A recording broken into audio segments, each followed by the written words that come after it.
Hey hi everyone, welcome back to my channel. This is a Bihu vlog. ये जो brown पत्ता है वो ना मक्खियों पत्ता है। इससे झाड़ू लगाने से मक्खी नहीं आते हैं। वो है ग्रीन वाला जेटुका, ये मेहंदी वाली पत्ता है, मतलब असमीज में जेटुका बोलते हैं। वाह, इसका स्मेल बहुत अच्छा है। और जो वो ग्रीन कलर फ्रूट के जैसा है ना, वो थोड़ा सा खट्टा है। दाल में दे के खाने से बहुत टेस्टी लगता है। और मम्मी ने ना इवनिंग को ये जेटुका लगाया था। देखो ना, इतना सुंदर कलर आया है ना। तो ये हल्दी है और ये माँ है। हम ये दोनों पीस के हम इससे नहाते हैं बिहू के दिन। इससे माना जाता है कि इससे नहाने से हमारा स्किन बहुत ग्लो करता है विद इन से। सो या ये है हमारा असमीज ब्रेकफास्ट।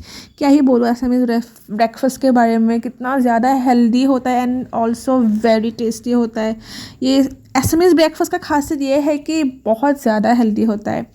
उसके बाद मम्मी ने पापा से आशीर्वाद लिया। ये देखिए मम्मी ये माखियोती पत्ते से झाड़ू लगा रहे हैं। And then this is our lunch. Lunch में था, मैंने जो बताया ना, खट्टे वाले फ्रूट, उससे दाल बनाया था and different types of vegetable and leaf के साथ एक सब्जी था। पोटा भात ओवरनाइट सोक्ड राइस है जो टेस्ट में खट्टा है and it's very good for health.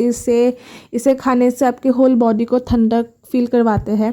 And मछली थे, आलू पिटिका था। Oh my god, a wholesome meal it was.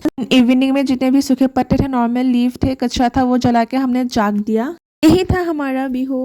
और लहसुन के पानी को घर के चार दीवारों में दिया था सो दैट सांप वाप नहीं आए घर में। Happy Bihu all my sweet hearts, love you all, bye, stay fit, stay healthy.